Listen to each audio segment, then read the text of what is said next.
y'all two quick things. Number one, I'm sick and tired of these people out there saying we don't live in the greatest country in the world. Y'all, this is the best country in the world. We ought to be proud. We ought not walk around apologizing. We are the biggest and baddest in the block. This is America first, through and through. If it's not good for Georgia, if it's not good for this country, you can count me out. Last thing, that Senate race comes up, you need to make sure that you send a proven, conservative workforce with a record of getting results who's going to stand shoulder to shoulder with President Trump and Vice President JD Vance to make sure that we continue this America First agenda and we get this country back on track. Thank you. Ladies and gentlemen, please welcome to the stage Lieutenant Governor Burt Jones.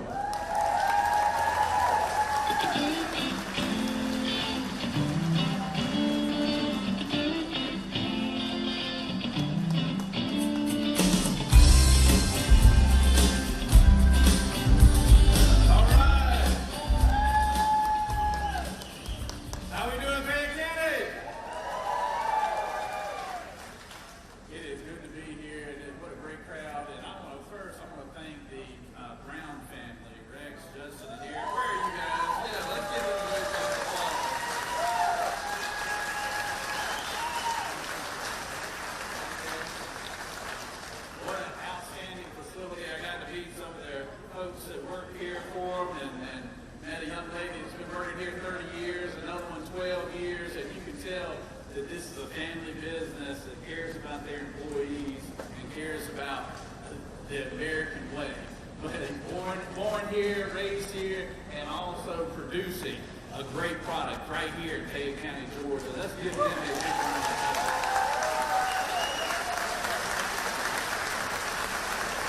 I want to thank the two congressmen that came before us, my neighbor, Mike Collins, and also former colleague Buddy Carter right here. Also want to thank Coach Dooley. Coach Dooley, you don't remember this, he recruited me out of high school when he was at SMU. He didn't realize I didn't have much ability, so he didn't waste much time on me, but it's good to have both of them here. I know we have Secretary Leffler. Kelly, where are you? Kelly, she's here today. Let's give Secretary Leffler a big round of applause.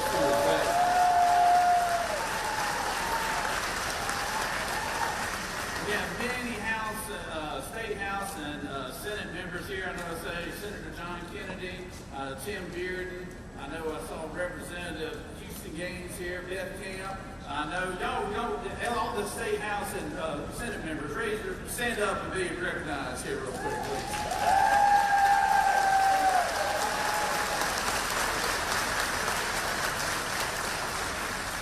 Former Congressman Drew Ferguson right here. He used to represent this district very well here. And I'd be remiss if I didn't mention my good friend Brian Jack, Congressman John Jack.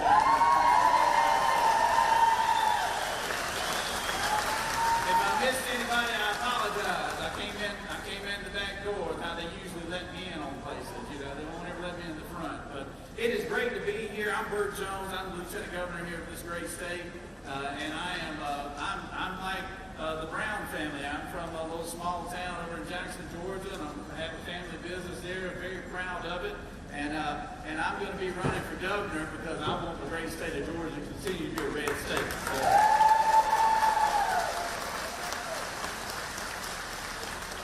We've had a lot of great strides here, a lot of things to be proud about. #1 state to do business for the last 11 years. We've had unbelievable growth from an economic standpoint, from a population standpoint, and we want to keep going. And I could not be happier to have a partner right now in the Trump-Vance administration that we have right now here in our country. How about this? Let's get it up here. We have not had a city vice president come to this area of the state in 33 years, and so we want to thank Vice President Vance for being here today. I got to see him earlier today when he got off the airplane. He's excited about being here in Georgia. He's excited about promoting the big, beautiful bill, and because I'm excited because America's back, ladies and gentlemen. America's back. With that, We're back on the domestic stage, and putting America first, putting American jobs first, putting American industry first, and also securing our border. But more, also just as important, we're back on the world stage where people are fearing us through strength.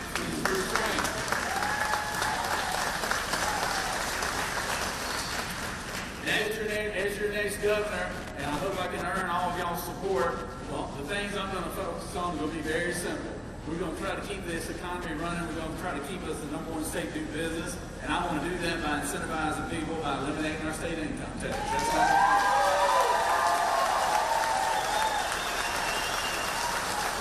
We're going to prioritize education. We're going to prioritize skill-based education in our school system. We're going to prioritize public safety. I see my good sheriff from Coweta County there. We're going to be a law and order state.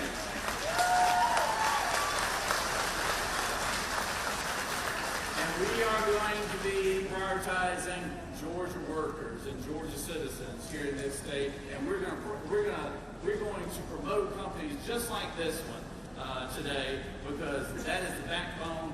Family businesses, small businesses is the backbone of our economy, and we want to incentivize them to strive here in the state of Georgia. And if I'm the governor, that will happen, I can promise you.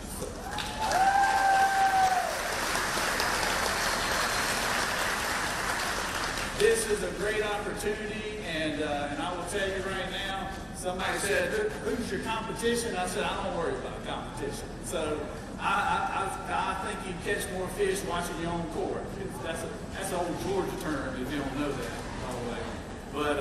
But I'm not going to focus on that. I'm going to focus on earning your vote. And I was proud to have President Trump's endorsement last week. He said that, thank you very much.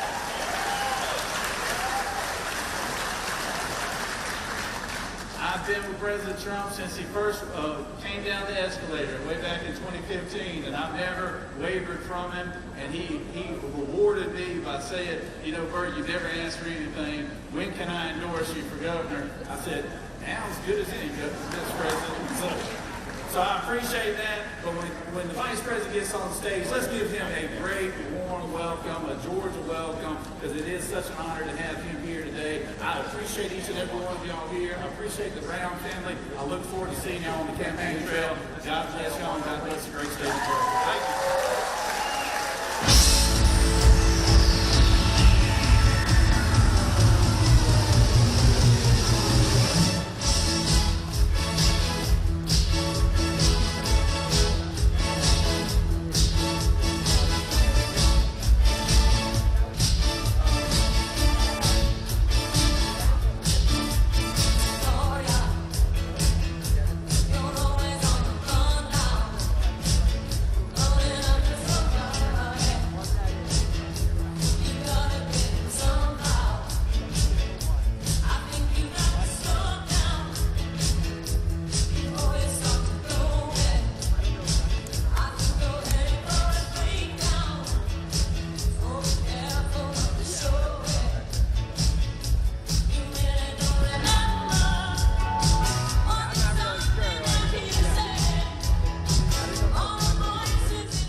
Ladies and gentlemen, please welcome the President of Alta Refrigeration, Eric Brown.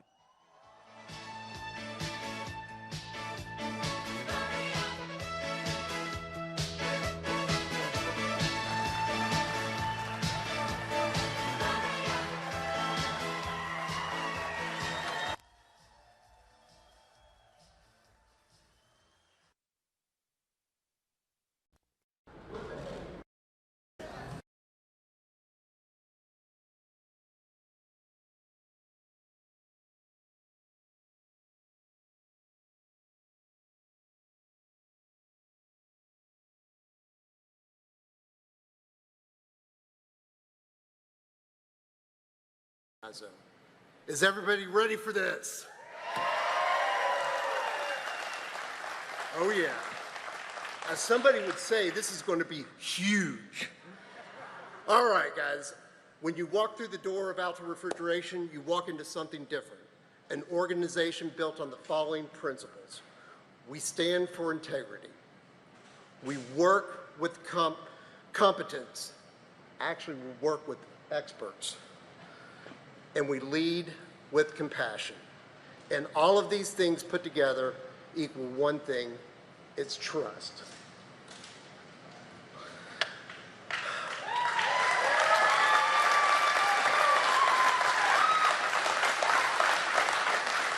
That's what drives the Alta team, and quite frankly, guys, that's what drives me. And at the heart of it all, it's all about our employees and their families. This company isn't just machinery and piping, it's people. People who show up, people who give their all, people who do the right thing every day. Thank you, guys.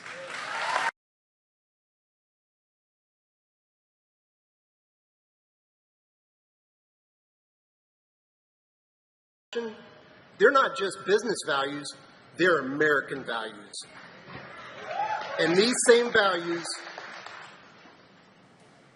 our men and women in uniform fight for every single day. So if you've served in the U.S. military and are here today, please stand so we can honor you.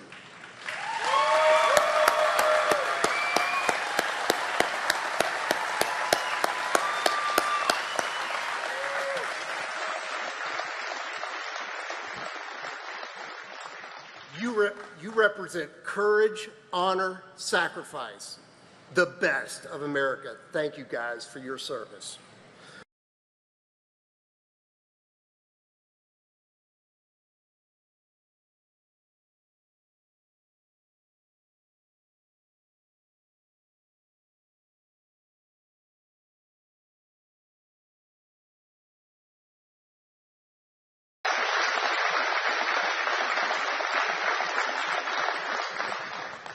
At Alta, we are a team, and when you're part of a team, you look out for each other. That's the American dream. That's what Alta is all about, and that, my friends, is what's happening today here.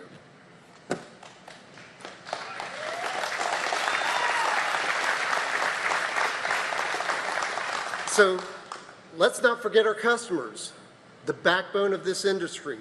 Hard-working American businesses running cold storage warehouses, the ones who make sure food goes from the farm to the warehouse to your family's table. And those tables, they're not just for eating on, they're for conversations about faith, freedom, and family.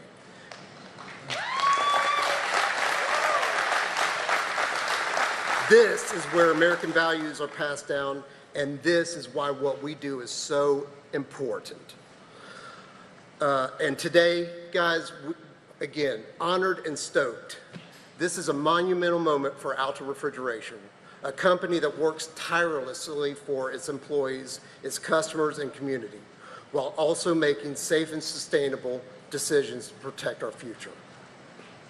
Now, I want to introduce someone very, very special. Someone who understands this fight, someone who has been in the trenches, someone who has worked side by side with someone named Donald J. Trump.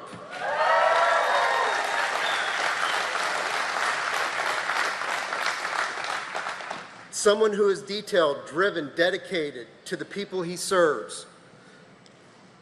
In my book, guys, this man is a rock star, and he is here with us today. Hold on. Ladies and gentlemen, this rock star is none other than our Congressman, Brian Jack.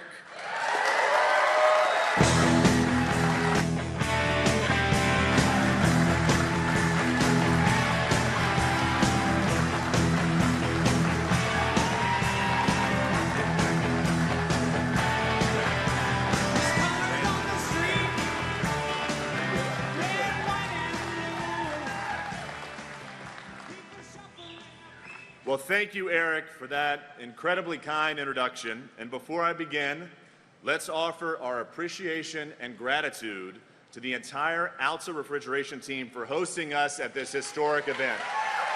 Thank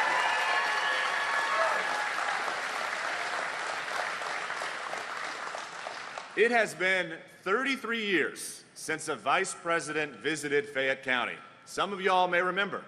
In 1992, February of 1992, Vice President Dan Quayle came to Fayette County. He visited Fayette County High School, and he went to Malier's Barbecue, for those of you who remember that wonderful place. In fact, Justin, Alta's incredible executive vice president, was there, and so too was our sheriff, Barry Babb. And 33 years later, we stand in one of the best places in our state to do business. The community we built,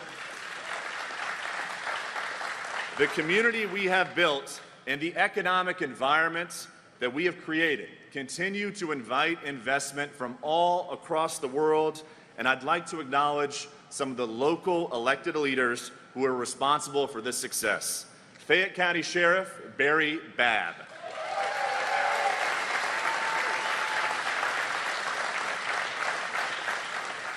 Fayette County Judge Jason Thompson and his wife Alicia Thompson.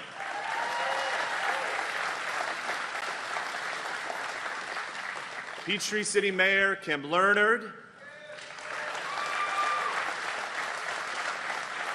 Peachtree City Mayor Pro Tem, one of my good friends, Clint Holland.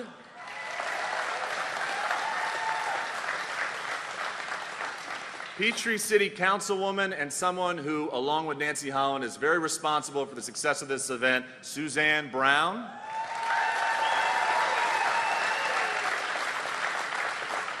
Peachtree City Councilwoman Laura Johnson. Former Peachtree City Mayor Steve Brown. Former Peachtree City Mayor and my first boss in politics, Harold Logston.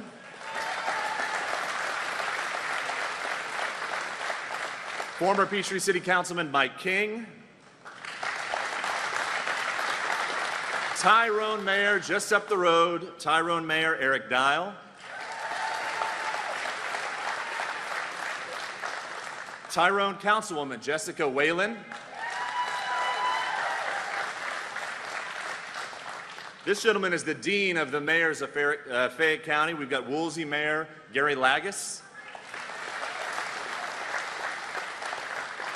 State Representative Karen Mafiak.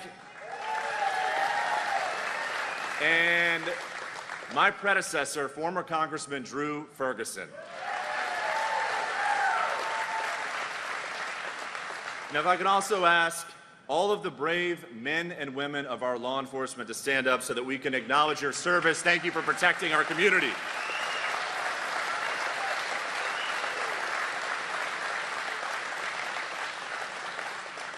Fayette County is one of the best places in our state to do business, but Georgia is consistently ranked the #1 state in our country to do business. So I'd like to acknowledge some of the statewide elected officials who are here with us that have helped deliver that success.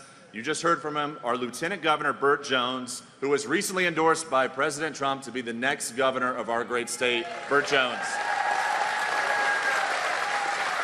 We have with us Labor Commissioner Barbara Rivera Holmes. Public Service Commissioner Fitz Johnson, who is up for re-election this year. And my incredible colleagues in Congress, we'll start with Congressman Buddy Carter from Southeast Georgia,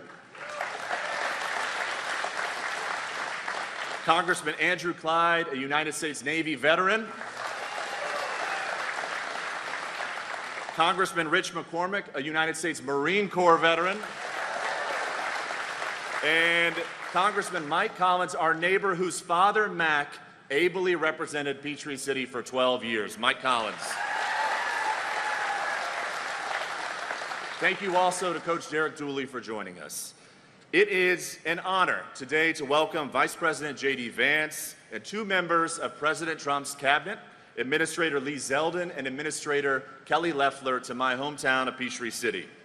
My career path started on Willow Bend Road at Peachtree City Hall, and that path eventually led me to the White House to serve the 45th and 47th President of the United States, Donald J. Trump, for 8 straight years.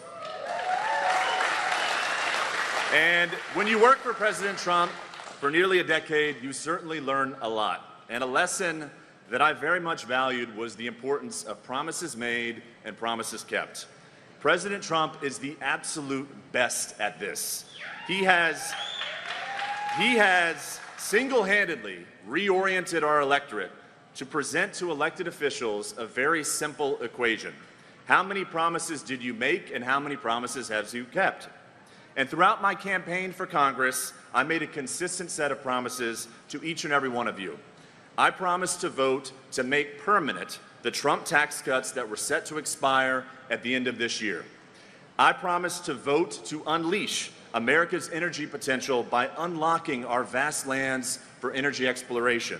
And I promised to vote to secure our southern border by providing the resources necessary to finally fund President Trump's border wall. And I, along with my colleagues here, delivered on every one of those promises by voting to pass and enact President Trump's One Big Beautiful Bill.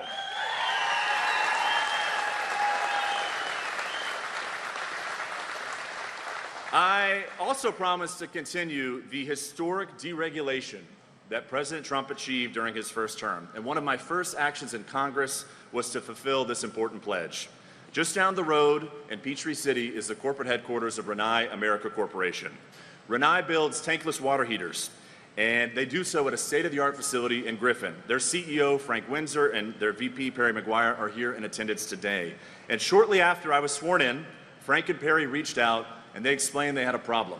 You see, on December 26, 2024, the day after Christmas, when all of us were with our families, the Biden administration imposed a job-killing regulation on tankless water heaters that would have effectively closed a factory in our district. Hundreds of jobs and millions of dollars in investment in our community could have been lost. Rinnai asked me for help, and I got to work.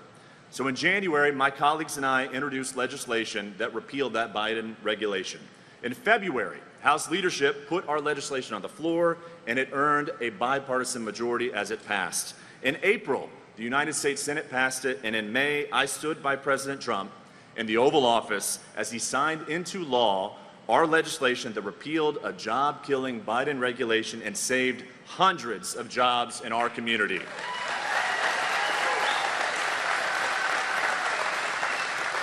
Because of this success, the leadership here at ALTA reached out to me and said they had their own challenges they needed help navigating. And again, I got to work. You see, in 2023, the Biden administration imposed a sweeping set of accelerated regulations on the refrigeration industry. The regulations very specifically targeted the cold storage warehouses that are manufactured here in this facility. And if these regulations go into effect next year, the cost of production would be 2 to 3 times higher than what it is today. My team and I continue to work diligently with the incredible staff of President Trump's and Administrator Zeldin's Environmental Protection Agency to support the 150 hardworking Georgians at ALTA, and I look forward to delivering regulatory relief to each and every one of you today.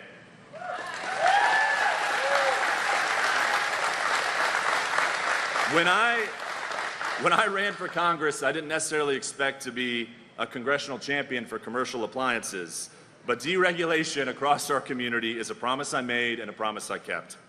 A final promise I made to you, the citizens of our district, was to invite America's leaders to our part of Georgia to see firsthand the incredible things happening in Georgia's 3rd Congressional District.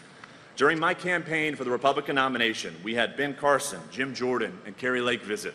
Last October, President Trump hosted an event in the 3rd Congressional District for the first time in his political career.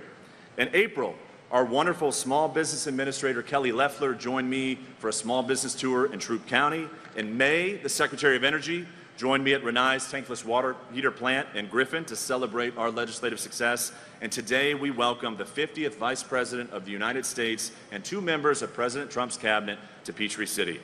The Vice President will be here soon, and when he arrives, let's give him our absolute warmest welcome and loudest welcome from Georgia's 3rd Congressional District. If you like tax cuts, safe streets, and cheaper gas prices, you're going to like what he has to say. And now, I'd like to introduce a very dear friend. She was an incredible United States Senator. She is a smart businesswoman who has devoted so much time and so many resources to so many of us in this room to ensure our state is positioned for a better future. And she is now a key member of President Trump's cabinet. Let us welcome the Administrator of the Small Business Administration, Kelly Loeffler. Thank you.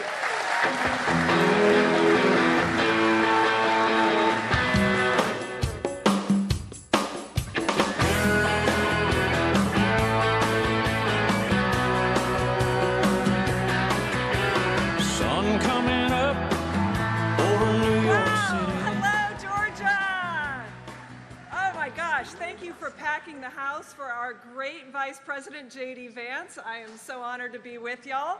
I actually flew in from Ohio this morning, our Vice President's home state, where I got to drive a dump truck this morning. That was the best time. Oh my gosh. First of all, I want to make sure that you know that your great Congressman, Brian Jack, here in the 3rd District, is fighting for you every day. I know he's been called a rock star. Now I want to call him the real deal. This guy's fighting for you. Let's give him a hand.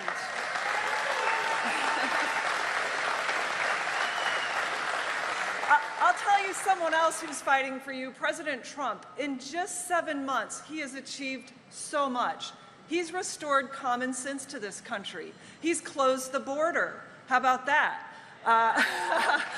He's returned to Made in America. That's huge. He ended woke DEI and the Green New Deal. He got boys out of girls' sports.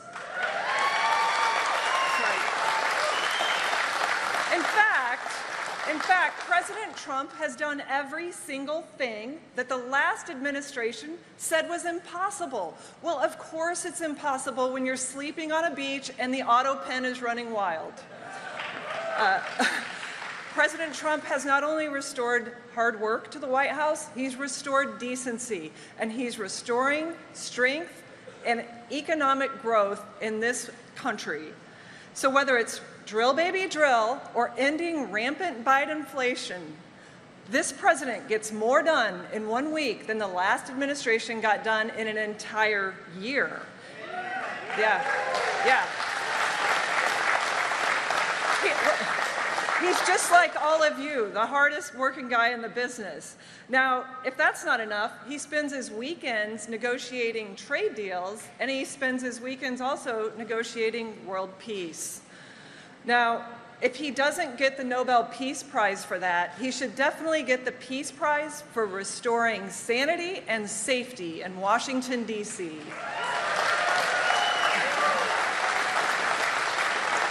And look, President Trump does it all for hardworking people like everyone that's here today. And that includes small business owners like the Browns here at Alta Refrigeration, small businesses that have been crushed by massive regulation, the threat of taxes, Biden inflation, and the list goes on. And it's why the president and congressional Republicans moved so quickly to pass the largest working family tax cut in American history. This is a bill that was for Main Street. It's for families, it's for students, it's for seniors. It's unleashing an unprecedented era of prosperity in this great nation. This economic agenda is rocket fuel for Main Street. I have seen it firsthand. I have been in 24 states so far. And I have talked to manufacturers who are spring-loaded for growth with 100% expensing for Made in America. I've talked to welders and mechanics who are going to take on more hours thanks to no tax on overtime. What a concept! Yes. I've visited with barbers. I've talked to waitresses. They're going to take on more shifts because of no tax on tips. And I have talked with working families right here in Georgia who are going to take home $10,000 more every single year because of the one big beautiful bill. You know, and this bill is proof that President Trump believes in the American worker. He believes in American industry, not in Washington bureaucracy, because the fact is, for too long, for way too long, the bureaucrats in Washington have told you that you work for them. Those days are over. This government works for you.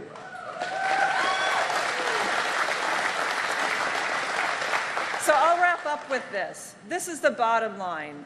Every single congressional Democrat voted for a $4 trillion tax increase on you. That includes 2 senators from right here in Georgia. We won't forget those votes, but they won't stop this powerful economic agenda. That's right, because President Trump and Vice President Vance are only getting started. They understand that it's not about making sure Americans aren't left behind. It's about putting Americans first. And my friends, that is how you make America great again. Thank you. God bless you. Thank you, everyone. Shut!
Ladies and gentlemen, please welcome EPA Administrator Lee Zeldin.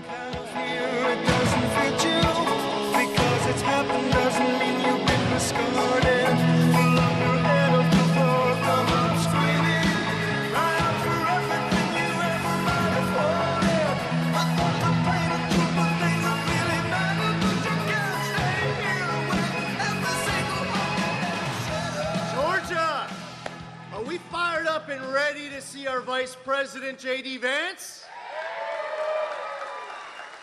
Oh, yeah. Listen, it has been an honor to serve in that Trump-Vance cabinet and the administration over the course of 2025. We inherited a very big mess at the Environmental Protection Agency, but we are fixing everything. We've chosen to both protect the environment and grow the economy. What a concept. We can do both.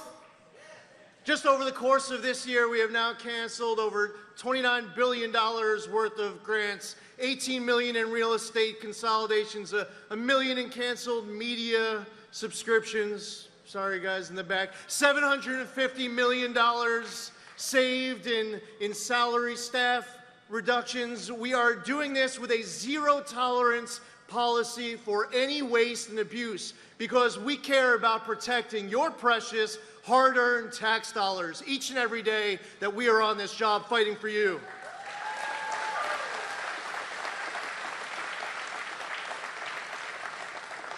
The one big, beautiful bill that Congress just passed and President Trump just signed ended up rescinding billions of dollars in green slush funds that were going towards the friends of the last administration.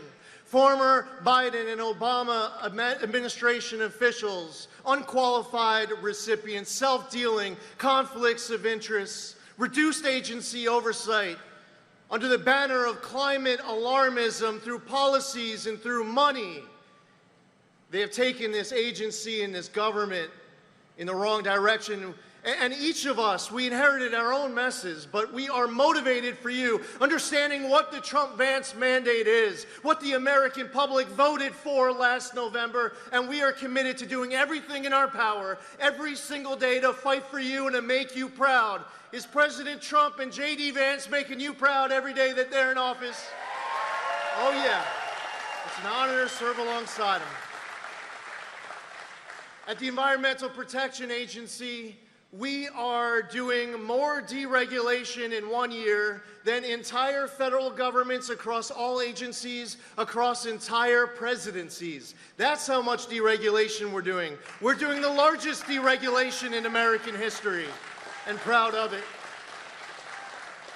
Last week I was in Iowa with our great administrator Kelly Loeffler, and we made an announcement along with the Secretary of Agriculture, Brooke Rollins, because we heard from Georgia's farmers and others about diesel exhaust fluid and the need to reverse the crazy deratement. So we made that announcement on behalf of Georgia and Iowa and across this country to reverse the deaf derangement.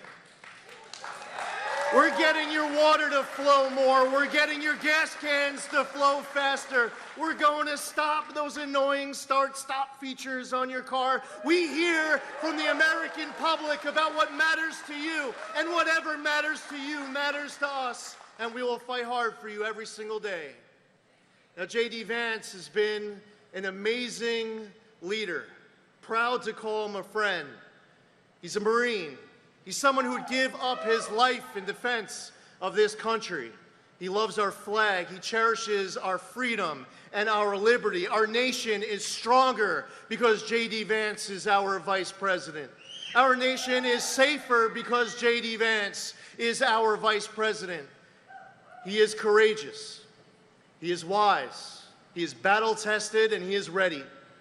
He is our America First messenger, not just in his words, but also in his deeds. For all of us as Americans, when we go to sleep at night and we put our head down on the pillow, we're able to rest easier when we send the right people to office to fight for us. And your Congressman, Brian Jack, by the way, is doing an amazing job fighting for all of you. And we're grateful to Alta Refrigeration. And as I was just discussing with our vice president backstage, we at the Trump administration are heeding the call of Alta Refrigeration. See, there was a new regulation called the Technology Transition Rule that came out, and they were getting rid of all different kinds of access to refrigerants, where costs were going up, supply was going down. It was costing more to be able to fix that system. And Alta Refrigeration and grocery stores and the semiconductor industry and residents all across America were speaking about the impacts of this rule. So once again, here we are every day, another decision, another dollar, another moment, another opportunity to fight for you. We're here to announce that in the coming days, we will be releasing a proposal that will fix this mistake of the technology transition rule. We will deliver on what Alta Refrigeration has been asking for and demanding from this federal government, and we will deliver for Georgians who are tired of being sick and tired of people who aren't representing them.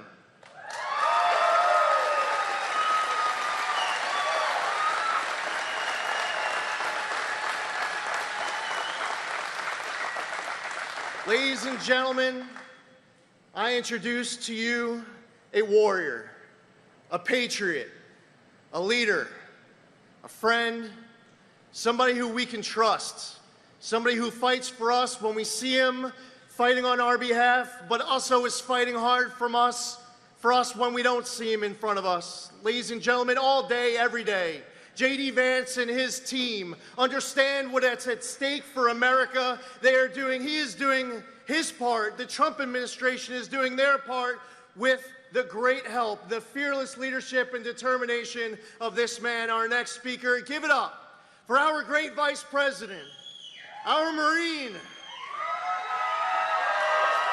JD Vance. Brought to you courtesy of the red, white, and blue.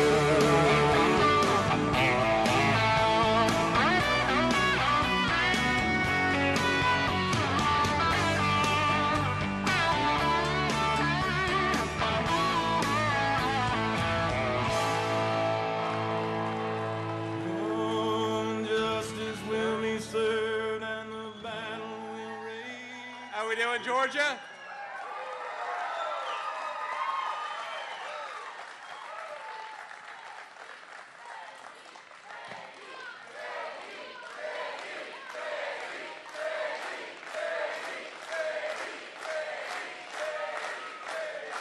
Thank you. Please, it's great to be in Peachtree City, and I gotta say, you guys have got a hell of a congressman. How much do we love Brian Jack here in the 3rd District of Georgia? Thank you, Brian. Now, we got a few other people I want to thank, of course, the great EPA Administrator Lee Zeldin. Lee, thank you so much. And proud Atlanta native Kelly Loeffler, thank you for all you're doing at the Small Business Administration.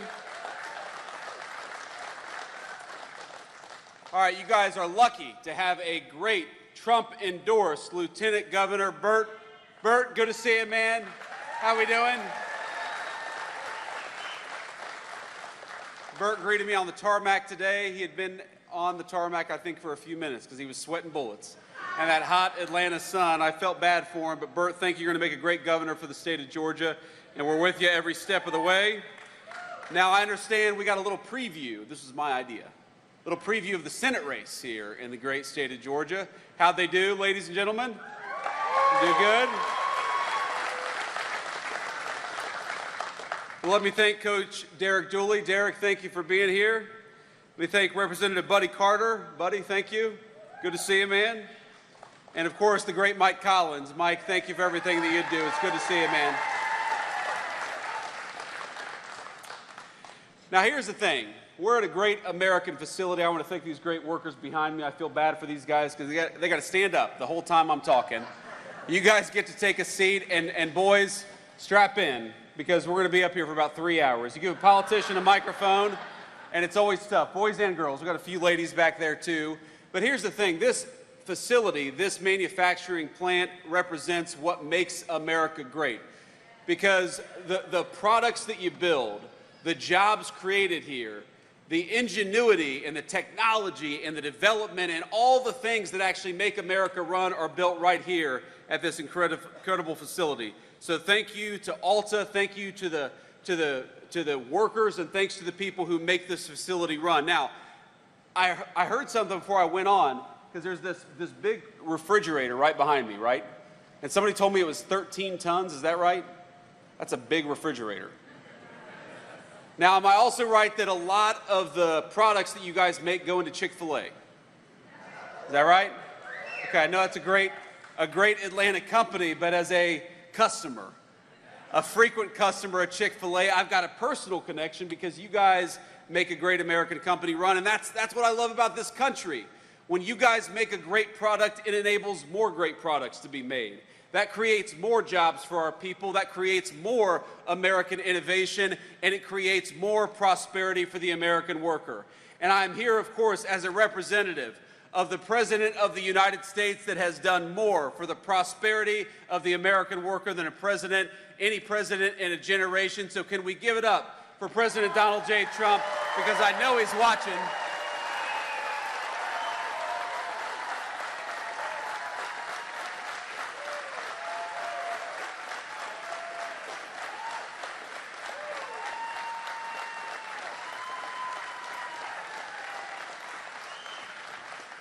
And I know what the president ran on, and what the president cares about is building things right here in the United States of America. It's another reason why I'm proud to be at Alta today. Because for a generation in this country, we had American presidents and American political leaders, and let's be honest, folks, it wasn't just Democrats, it was Democrats and Republicans who would ship our jobs overseas, close our factory doors, and do not a damn thing for the American worker.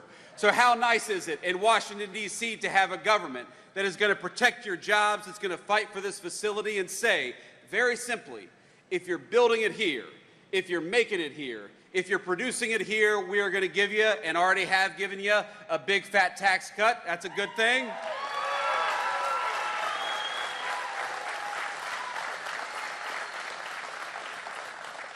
But if you make it overseas, if you try to do something with a foreign worker as opposed to an American worker, if you try to ship our great American jobs and great American factories overseas, then you are going to pay a big fat tariff before you bring that crap back into the United States of America.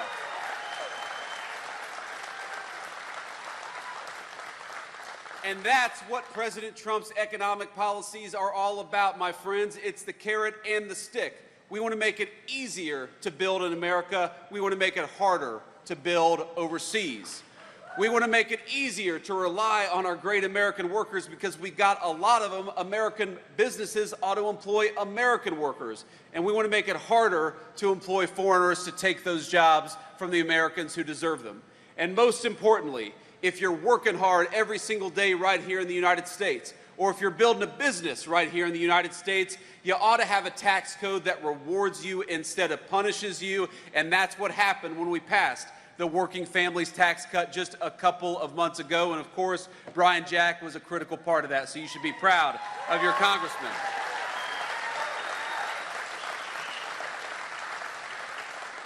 Now, what does this law mean for you? What this law means for you is that your take-home pay is going to go up over $10,000 over the next few years. What that means is that if you're working an hour of overtime, the federal government is going to keep its money the hell out of your pocket. Because if you're working hard, the government ought to leave you alone. Ain't that the truth?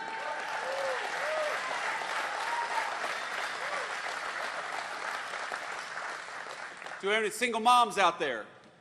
Any single dads, any people who work hard every single day? I had a single mom, and for a time my mom worked at a restaurant. She waited tables, like a lot of folks out there.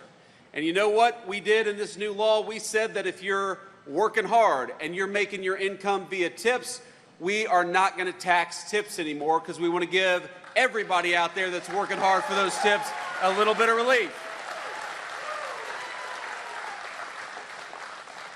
And that's what the Working Families Tax Cut did. No matter where you are in this country, if you're working hard and play by the rules, you ought to have a government that stands up for you instead of fights against you.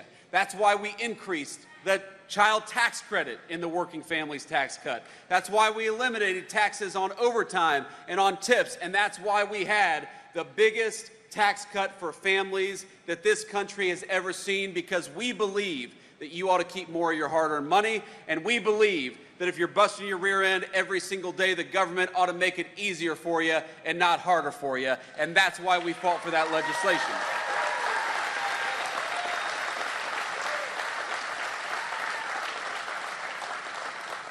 Now, I am just a vice president. I'm just a lowly politician, but I'm going to try my hand at prophecy today, ladies and gentlemen, because I see the future of the state of Georgia, and in about a year, you are not going to be able to turn on the television without Senator John Ossoff pretending that he supported the working families tax cut when in reality he voted against it. And I saw a TV clip of him today. You know why he said he voted against no taxes on overtimes? You know why he said he voted against no taxes on tips? You know why he said that he voted to raise your taxes by the biggest amount in a generation in this country? Because he's allegedly worried about people getting kicked off their health care. Well, you know what? The President of the United States made a promise, a sacred promise, that the only people who are going to lose access to health care are illegal aliens who shouldn't be in this country to begin with.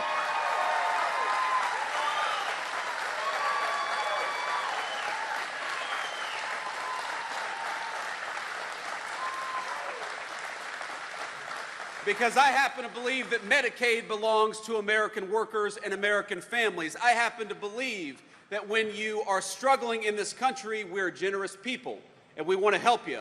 But we want to help the people who have the legal right to be in the United States of America. So it's not about kicking people off of health care. It's about kicking illegal aliens the hell out of this country so that we can preserve health care for the American families who need it.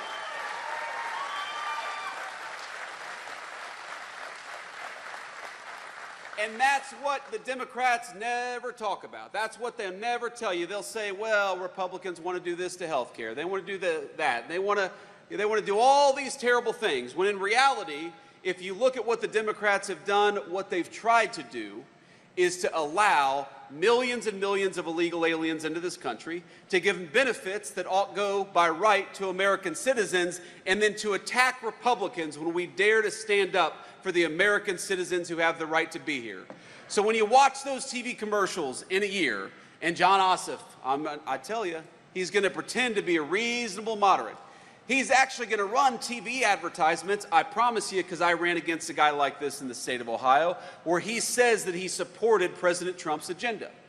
But in reality, while John Ossoff pretends to be a moderate when he comes to Atlanta, he is a far-left liberal in Washington, D.C., and that's the only place that it actually counts if you're a United States senator. So why don't we ask John Ossoff, why did you vote to raise taxes? Why did you vote to keep illegal aliens on Medicaid? Why did you vote to bankrupt Medicare? Why did you vote to make sure that people who work overtime and earn their income from tips pay as much to the federal government as possible? And the simple answer is because John Ossoff, whatever he pretends to be in his television commercials, he doesn't give a damn about the 3rd District, and he doesn't give a damn about the people of Georgia, but we do, and we're going to fight for you every single day.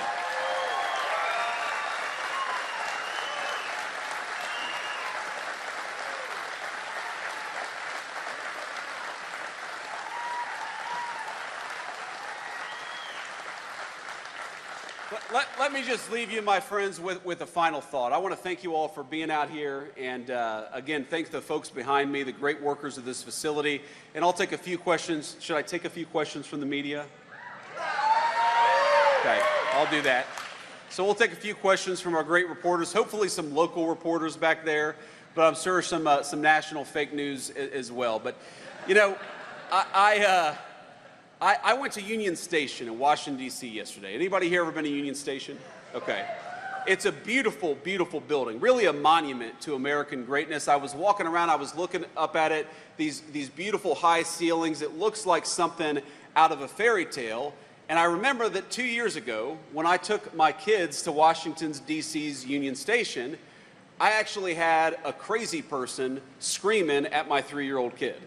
Because for some reason, and I never understood this, American leaders decided it was compassionate to allow people to fester on the streets yelling at our young families instead of giving them the medical care that they need and getting them off the streets, which, by the way, makes it easier for us to all enjoy these great public spaces in our country. And I haven't been to Atlanta in a little while, at least now with the Secret Service detail. I haven't walked around Atlanta in a little while, but I bet that as great as Atlanta is, and as beautiful of an American city as it is, there are places in Atlanta where you wouldn't take your family today. Is that correct?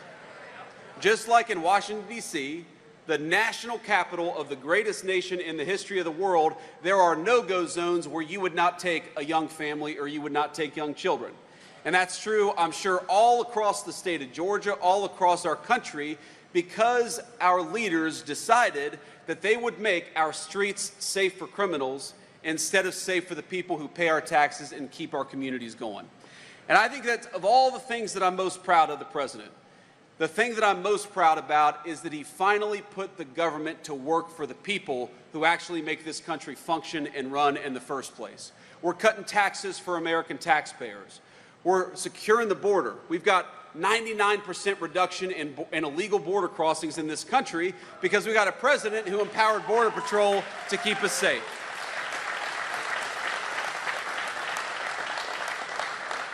And we got a president who's standing with law enforcement to make it easier to clean up our streets, to make them safe for our young families. If you're a person, I don't care what your political party is, but if you're a family and you want to take your kid to a nice meal in downtown Atlanta, it's about a 40-minute drive, take your kid to a nice meal in downtown Atlanta, you ought to be able to without being harassed by a criminal.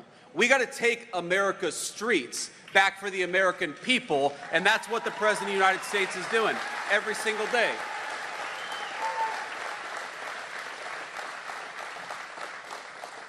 And as a person who grew up in a family where we often struggled with money, you know, it is never the rich people that lack public safety in this country. When we go to war against our cops, when we flood the border with illegal immigration, when we close down great American factories, it is the people the Bible calls the least of us that struggle the most and hurt the most. So I'm proud to be here as your vice president. I'm proud to be here as a representative of President Trump. Thank you. But I'm most proud that we have an administration that is making it easier, whether you're rich or poor, to walk down the street with a semblance of public safety. I'm most proud that we're fighting for the jobs of the people behind me and the jobs of every single working person in this country, and we're fighting to make sure that you pay low taxes instead of a bunch of garbage to the federal government.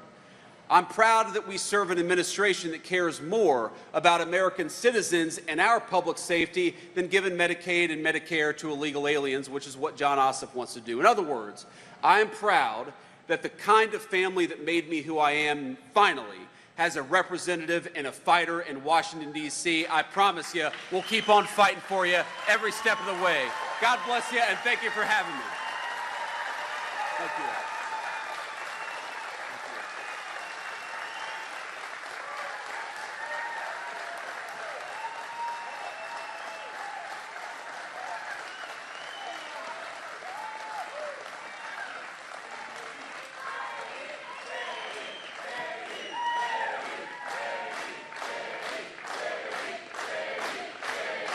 Thank you all. Thank you. I don't think I'm going to get the same chant from the fake news media, do you? But we'll let them ask some questions anyway. Let's take a few questions back there from the rafters. I would prefer to take at least a few local media questions first, and then we can get to the national folks. Semper Fi, sir. God bless you.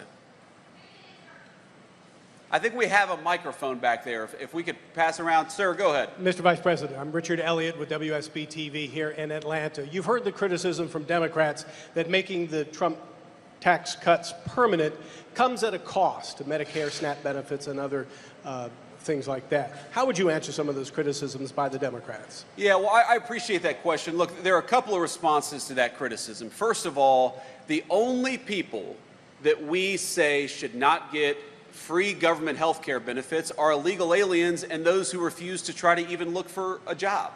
It's very common sense. We want, and look,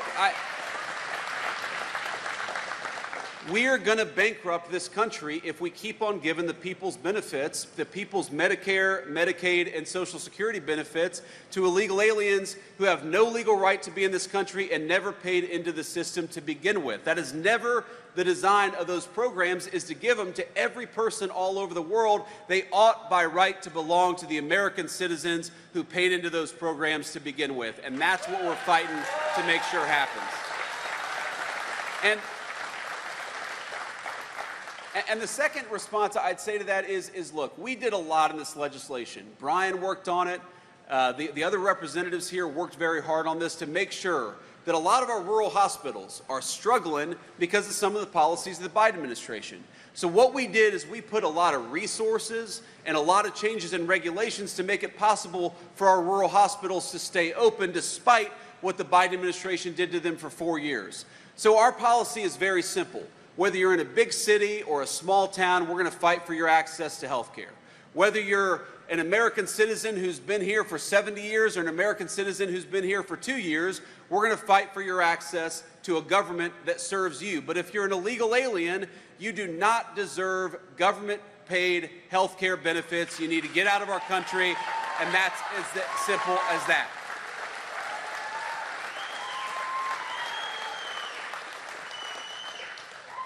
Next question. Mr. Vice President, Greg Bluestein with the Atlanta Journal-Constitution. Thanks for being here. I have a follow-up to Richard's great question on those health care funding cuts. There are Georgia Republican leaders who are legitimately concerned that more than 100,000 people could be knocked off the Medicaid rolls, not just people who are here undocumented or illegally, but people who are working class, who are struggling to get their health care. What message do you have for state Republican leaders on what they should do to reconcile those issues? Well, the first thing I'd say is the state Republican leaders and, frankly, state Democratic leaders. If you're worried about American citizens losing access to health care, the Trump administration always has an open-door policy. And we worked with a number of our colleagues, Democrats and Republicans, at the federal legislature, but also at the state level, to make it possible to ensure that American citizens have access to the medical benefits that they need. It's as simple as that. So you're always going to have an open door. Now, we understand that reforms are complicated. Sometimes this stuff takes time to work itself through the system.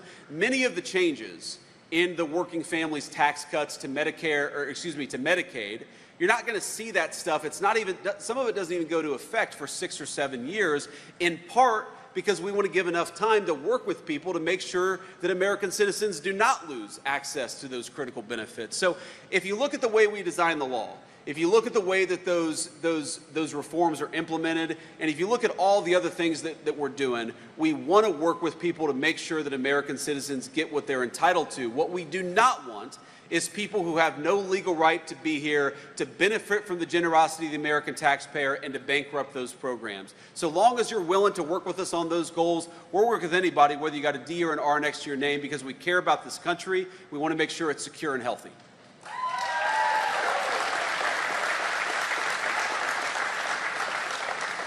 Next question. We had a couple hands back here, but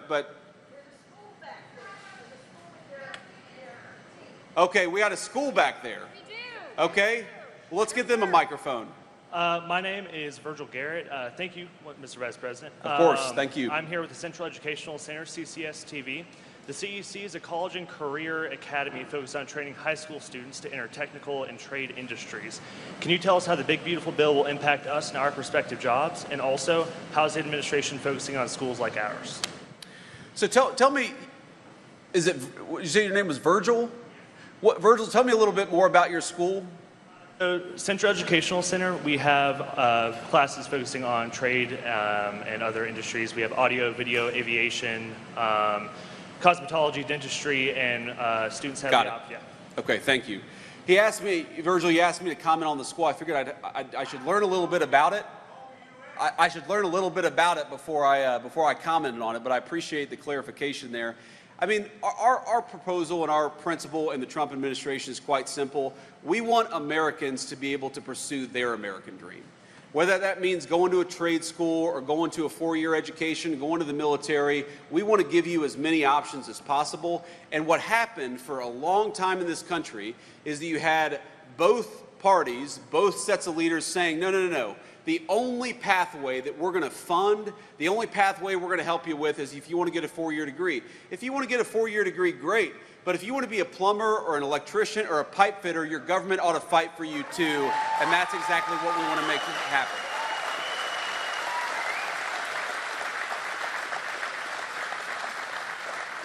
And I do, you know, Virgil, part of that is policy. Part of that is making sure that things like Pell Grants and other federal benefits, they don't pick and choose. They don't discriminate against our great trade schools. But part of that is leadership.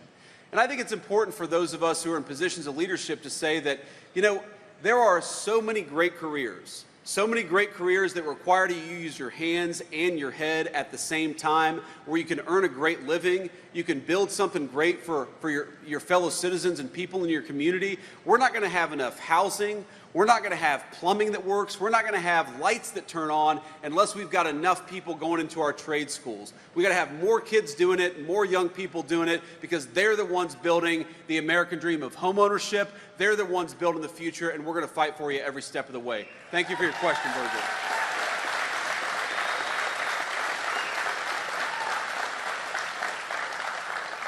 And let's do a few more questions here, and then I'm going to have to hit the road. Sir. Where have we got a microphone? Vice President, Raul Bally, WABE Radio here in Atlanta. Wanted to ask you about something, your final topic on safety. Do you see the administration putting soldiers in the city of Atlanta? Well, look, what we've done is we have focused on Washington, D.C. because it's a federal city under our jurisdiction, but we certainly hope that whether it's Atlanta or anywhere else, people are going to look around and say, we don't have to live like this. It turns out if you just go and arrest the bad guys, you can have cities and streets that are safe again. And we hope that people see what we're doing in Washington, D.C. and follow our example all across the country. I'm a big fan. Look, I grew up in a small town.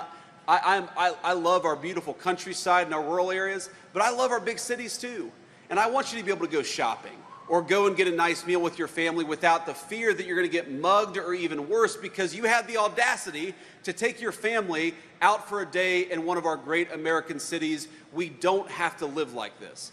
All we need is politicians who actually care more about public safety for American citizens than they do for violent criminals. In Washington, D.C., in 10 days of what Donald Trump has done in Washington, D.C., did you know armed robberies are down 55% in our nation's capital? It's amazing.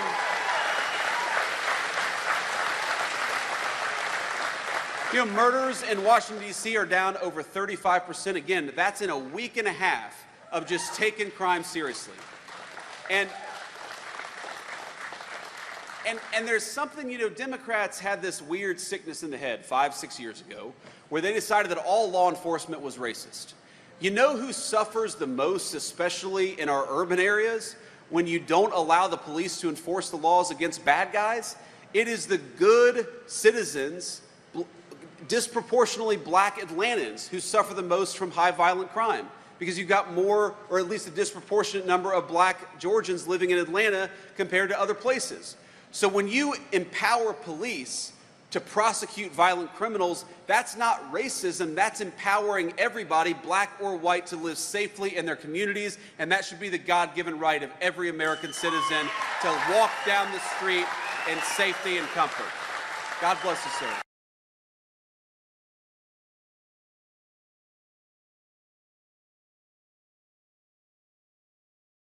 Reardon with Atlanta News First. I know you're here to talk about business and manufacturing. I wanted to ask you about the spending bill's impact on individuals.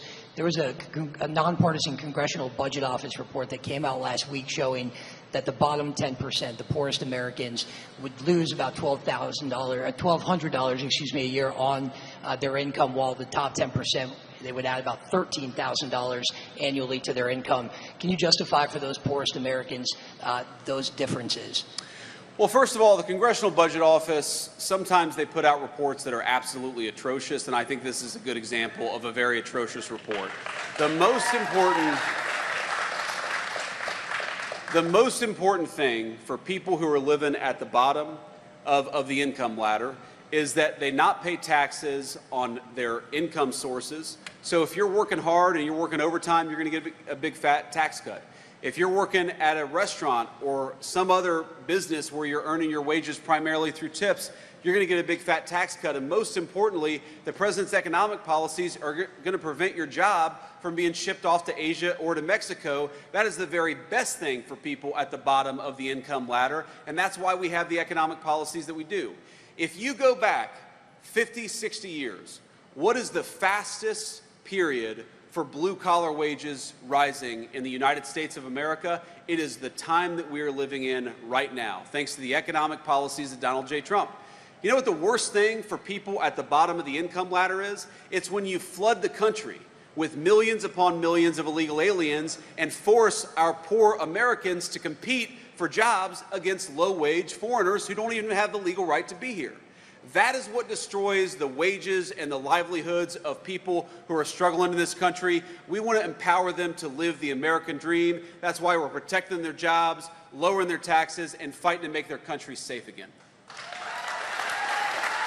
And I'll do one more question. Sir, I'm George Cheedy. I write for The Guardian. I live in a small town, less than 1,000 people. I'm also a military veteran. I am a DINFOS trained killer just like you. Thank you for your service, George. In 1996 in Atlanta, when the Olympics was coming through, Atlanta very famously rounded up people who were homeless on the street downtown, bought them bus tickets and sent them out of town and often out of state. There was a lot of negative sentiment about that later. It's one of the things that people remember.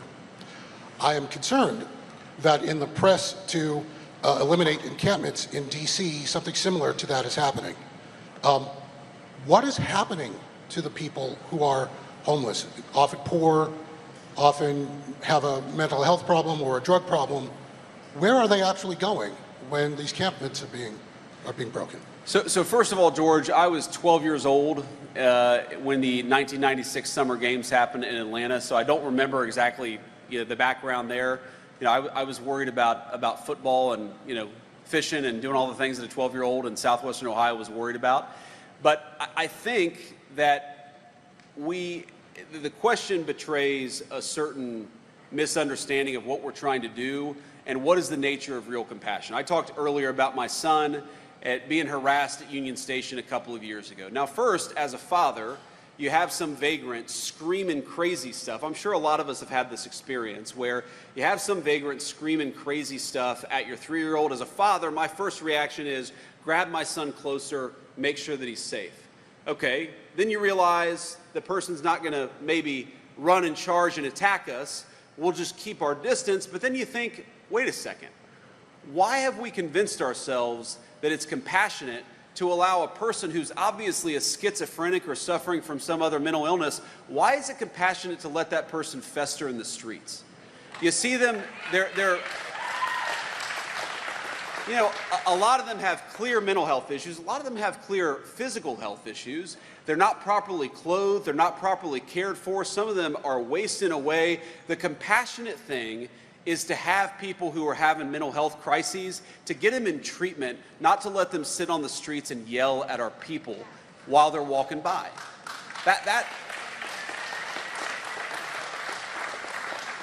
And so the president actually signed an executive order to make it easier for some of these people to get access to mental health treatment. And I don't know for the life of me what happened in this country where we decided that the compassionate thing was to let somebody fester on the streets instead of get the treatment that they need. It's very simple to me. And I don't know why we accept it as parents and as grandparents and as people who just want to walk down the street in comfort, why we accepted that it was reasonable to have crazy people yelling at our kids. You should not have to cross the street in downtown Atlanta to avoid a crazy person yelling at your family. Those are your streets, paid for with your tax dollars, and you ought to be able to use them like any other citizen of this country. So let me close. I know I said that was the last question, so let me just close with this thought. There are a number of things I could say about President Trump's leadership and a number of things I could say about what we're trying to accomplish in the Trump administration. Put very simply, we're trying to make America great for Americans again. When you hear that phrase, make America great, we want you as a taxpayer, as a worker, as a business owner, we want you to be able to enjoy the incredible benefits and bounty of the United States of America. This country was built by your grandparents, by your parents, by your forebears. You ought to have the right to live a good life in this country that wouldn't even exist were it not for the hard work of so many generations who came before us. They didn't put in that work. They didn't build this great country. They didn't carve the greatest civilization in the history of the world out of a wilderness so that their ancestors and their descendants could see it fall into disrepair. They did not build, look at Atlanta, it's a beautiful city. It's one of the most beautiful cities anywhere in the world. The people who built Atlanta did not build it so that you would not be able to walk down the streets of Atlanta safely at night. They built it so that you could enjoy it. They built this country so that we could make an even greater America out of it. And the policies of the Trump administration are meant for one simple reason: to empower you to live a great life in this country that all of us love. We've got a lot of work done in the last 7 months. We're going to do a hell of a lot more work in the next 3.5 years, and we're going to fight for you every single step of the way. God bless you.